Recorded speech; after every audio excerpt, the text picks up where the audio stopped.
experiences consciousness in a completely different way than you do.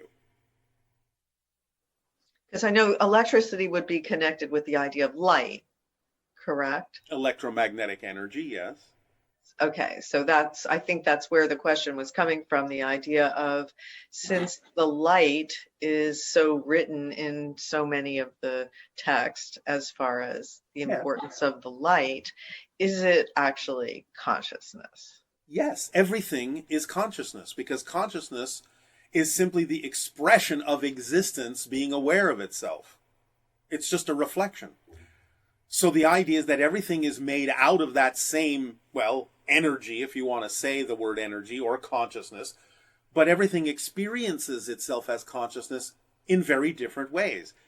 I'll use the word in very alien ways, very foreign ways, ways that you don't experience it as a personality in physical reality.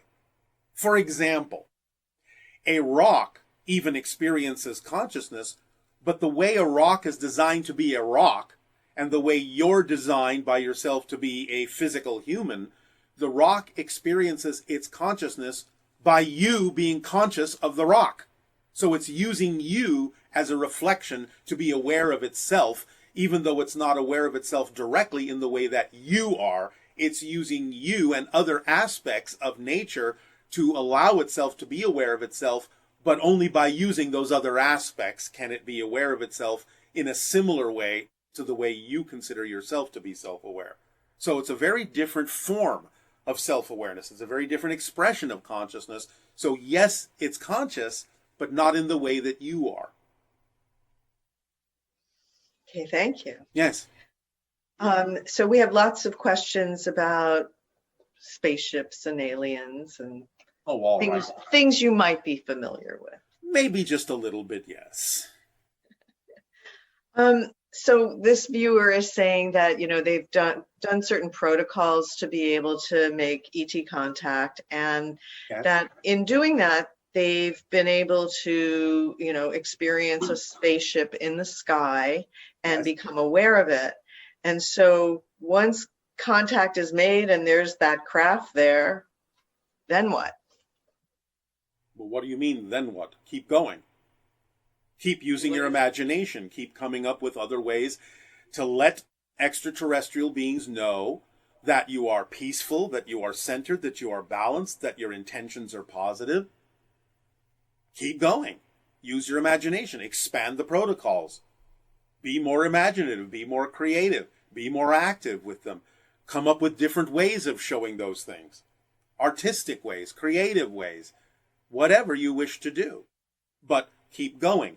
It will expand, and over time, the extraterrestrials will understand all the different ways you are attempting to communicate this idea of peaceful interaction, loving interaction, creative interaction with them, with us, and eventually it will blend into more and more face-to-face, open kinds of contact. And that sounds fun. Yes, of course. Why wouldn't it be? Another question is, can you tell us about Phobos monolith on the Mars moon? Was it put there? Who did it? What's its purpose? And does it have any relationship to any of the monoliths on our planet?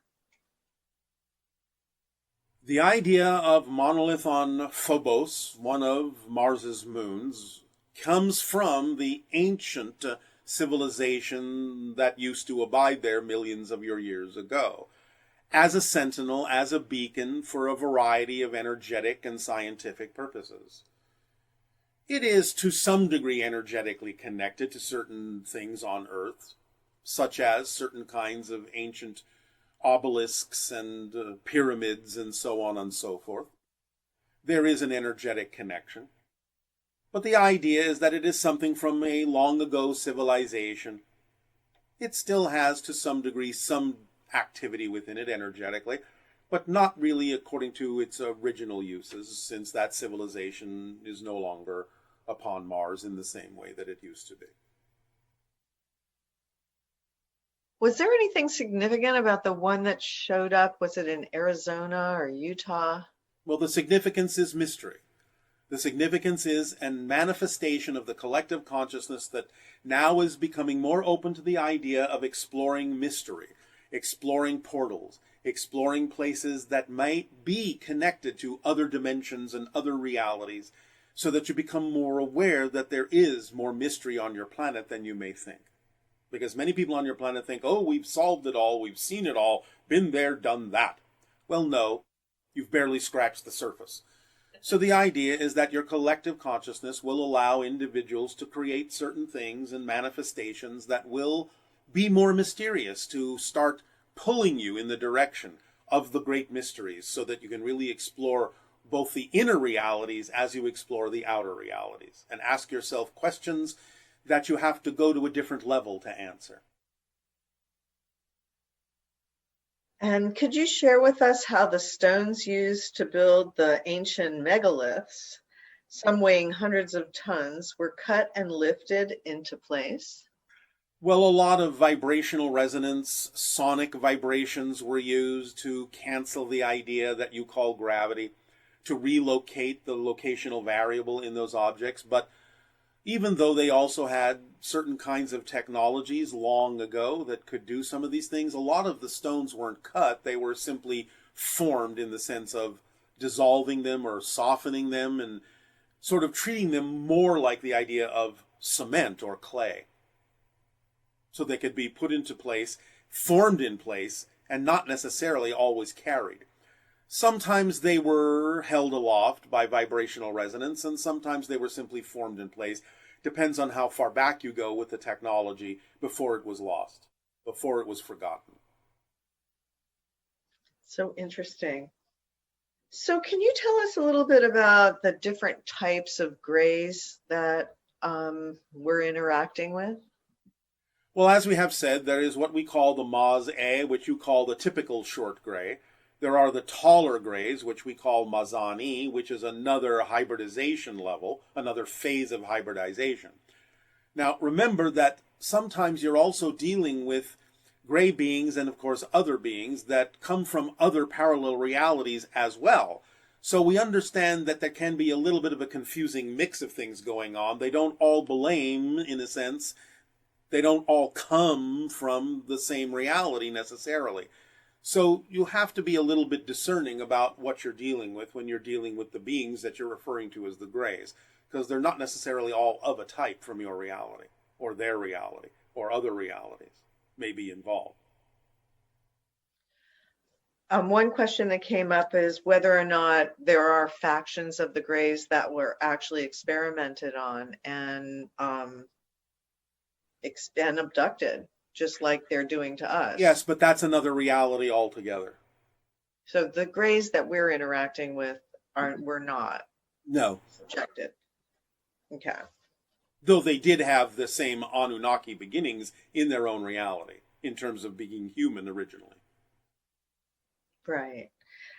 So different individuals have experienced abductions, and this individual is saying that they have trouble reconciling their feelings of being violated. And can you talk about that conundrum? Because the hybrid program is such a wonderful idea, and yet the experience of contributing to it was emotionally difficult. Yes.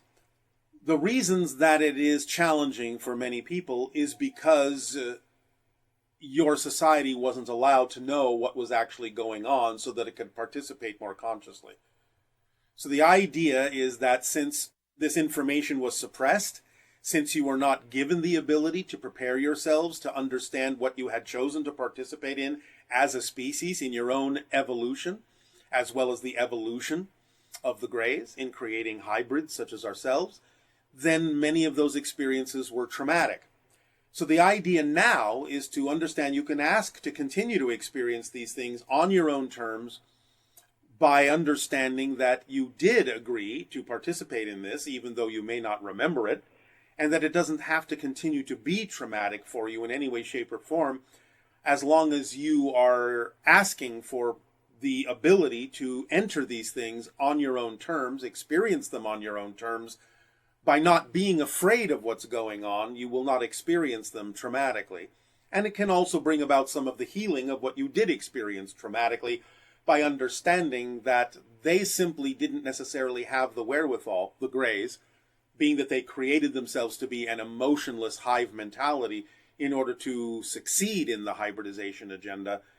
You can understand to some degree that they simply couldn't relate to what you were experiencing for quite a long time until there were enough hybrids to know what you were going through, and thus starting to temper those experiences in a much more conscious way, allowing people to be more conscious and participate on their own terms.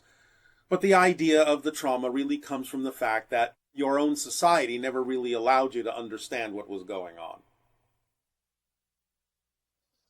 And for this other person that's to this day unable to sleep alone and still has the need to feel like there's somebody in the room when they sleep because they feel so uncomfortable when they sense the presence.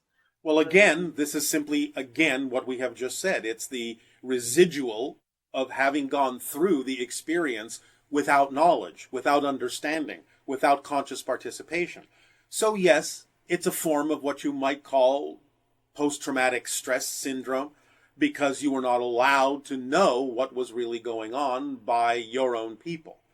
So the idea now is that you can alleviate a lot of that in the way that we have just suggested, by knowing that there isn't really anything negative going on per se, by understanding that you did make a choice to participate in this as part of the evolution of your own people into the sixth hybrid race, part of Earth's natural evolutionary stepping stones, and by asking for more awareness on a conscious level on your own terms, so that you know you can and always have had the ability to participate more consciously. And let go and forgive the idea of your own people preventing you from knowing this as you grew up in your reality. Okay, thank you. Yes. This is a little bit of historical ET information. Yes. A question on the topic of anti-Semitism. Yes.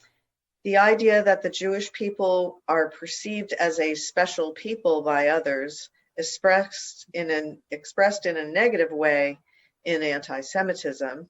Does it come from the fact that they were in ancient times guided and protected by the Anunnaki, and that their religious ideas were, as a consequence, so different from the existing religions back there that they were perceived to be a small group of elitists trying to influence society? All right, well, first and foremost, there is actually something in error about that historical recollection with regard to being so different from other people in the beginning in terms of their culture. They were perceived as different because of a more direct genetic connection to the ancient Anunnaki, which was important to preserve for the future of the hybridization agenda to allow Earth to experience its evolution in the way that would best serve it. So the idea is that there was a sensing of that genetic difference that was called out, and because of the negativity that existed on the planet at the time in seeing them as different in that way, a lot of times, again, because of the same reasons people persecute others today, because they're afraid to look within themselves and project that fear on other people when they see something different that reminds them of what it is they contain as well, but they're afraid to look at, then there is persecution. But the idea that their culture in the beginning was so different isn't actually true. The idea of monotheism is actually a very late arrival in the culture of the ancient Hebrew people. The original idea that was really quite prominent in the beginning was similar throughout many different cultures, and that is the recognition, and of course at the time, because of the way they express things, the worship of not only the male principle of the so-called monotheistic God, but also the female principle of the idea of feminine energy, the goddess energy. This was actually quite prevalent throughout the ancient cultures of the Hebrew people, as well as many others. The idea of the suppression of the feminine came along much later, when those who were fear-based wanted to exercise the idea of more control over the populace for their own purposes of maintaining their power. But in the beginning, the idea of the Hebrew people was very pantheistic. They actually worshipped many different gods, and especially the idea of the god-goddess energy of Yahweh and Asherah. These things existed for a long, long time before, somewhere in and about your 530s BC, as you say, was a particular push to eliminate the feminine principle to whatever degree they could and focus everything down to a monotheistic patriarchal God to maintain the church's control as it was growing in power. So first and foremost, please understand that the idea is that the so-called beginnings of the Hebrew people were not monotheistic. They recognized the male and female principle within creation. It only became monotheistic in the way that it is now because of a power struggle that formed much later on. Does that help? Yes. These questions are specific to Essassani and the Essassani people. Yes. The idea that there is a prime facilitator, is this something you've mentioned? Yes. Again, it's part of the idea of an organizing body that allows for the amplification and magnification of the idea of synchronicity within a society, stabilization of a certain state of being within a society, to allow people a little bit more efficacy in having the discernment between the idea of what they do and don't prefer. So in that organizational body of service, which isn't exactly a government per se, there is what we would recognize as a prime facilitator that is the core of that particular focus of energy to allow for more ability to have that discernment and balance within the society. And is that active as part of these channelings? It is always involved to some degree, although the difference in degree depends on what is being done at any given moment. But of course, since it's a part of our society's collective equation of energy, then yes, the prime facilitator is always present to some degree. So what kind of challenges do you as a people and your planet have? Well, as a first contact specialist, obviously we have the challenge of our communications with different societies, as we are doing with your world right now.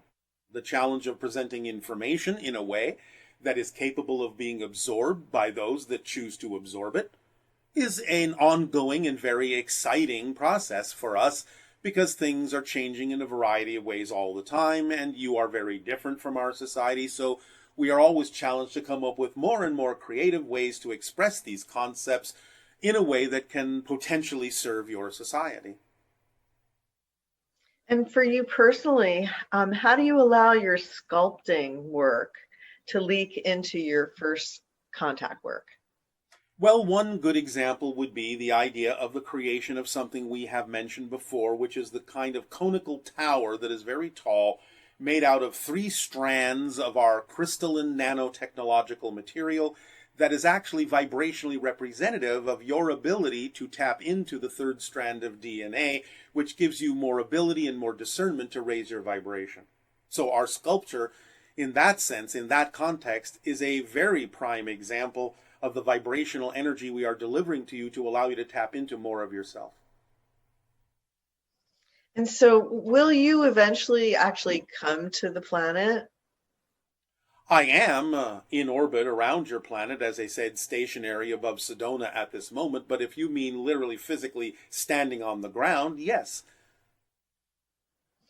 And what will you do once you're here? Well, we'll find out together, won't we?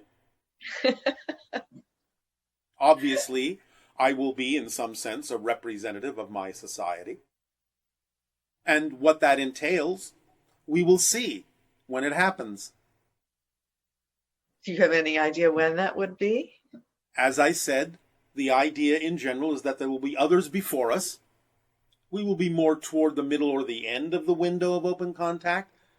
So somewhere more after the 2033s or 2040s would be more likely, as the energy exists right now, for us, in our society specifically, to start making more physical appearances upon your planet, though others will be first. Well, since you're quasi-physical, Yes. how does that interact with our physical reality here? Well, again, we have the ability to adjust our frequency to a certain point, and therefore we would appear to be mostly physical to you at the point when you arrive at being a little bit closer to us in frequency. Because we will be more similar in frequency, you'll be capable of perceiving us as solidly physical. At the same time, you will also be capable of perceiving us in our quasi-physical state as well. It will just depend upon what the moment requires. And I suppose the ones that would be able to perceive you would be the ones that aren't going to go running screaming because their own shadow is emerging and scaring them to death. At that point where we actually can manifest physically on your planet, obviously, of course, there would no longer be those particular attributes in the people that we come into physical contact with. I see. So lastly, Yeah. You've said that we are the masters of limitation. So we'd like to ask you, you are the masters of? We are the masters of communing with the masters of limitation. Beautiful. Thank you so much, Tadeo. We all appreciate you so much and the wonderful information that you share. And I hope everybody had a good time today. And will continue to do so, because it is time for your meditation. So the idea, again, is, of course, it is our passion and our pleasure to interact with each and every one of you and all of you together, our deep appreciation for the gift you're giving us and allowing us to do so. And now, please continue to explore the conundrum we have delivered, so that you may allow your brains and neural networks to realign and reposition in a way that will make you more conducive to the great mysteries of existence and bring you closer to the vibration of open contact in time. Enjoy now your meditation. Language, Eniari. E-N-N-I-A-R-I. Eniari means puzzle or enigma or conundrum. There are 4 parts to this particular conundrum, specifically designed to rewire your brain by pondering it, to make you more receptive to other dimensional frequencies of information, of interaction, to accelerate the idea of open contact, and to just open you up to more connection to your higher mind and other levels of consciousness within existence. We are going to present 4 ideas, 4 concepts, one after the other, for you to ponder in the order in which we deliver them. Now remember, it's not about necessarily getting an answer. It's more about the idea of simply repeating these 4 concepts in order in your head for about 15 minutes a day. You can do it up to 3 times a day if you wish, but no more than that. You can do it once, you can do it twice, you can do it 3 times. But when you go through the 4 points, the 4 concepts, again, it's not about seeking a solution. It's about simply going through them and letting yourself ponder them, imagine what they represent, visualize them if you wish, that's fine. And as you do this over and over again for 15 minutes each time, by just pondering these things, by imagining, by visualizing them as best as you can, you will start to feel the rewiring of your brain in a certain way that again will make you a more receptive antenna to receive higher dimensional, other dimensional information, frequencies, and interactions. So, let us begin. In this order, ponder these 4 concepts. Number 1, a finite number of finite universes. Number 2, a finite number of infinite universes. Number 3, an infinite number of finite universes. And number 4, an infinite number of infinite universes. Just ponder those 4 concepts. Let them come into your mind.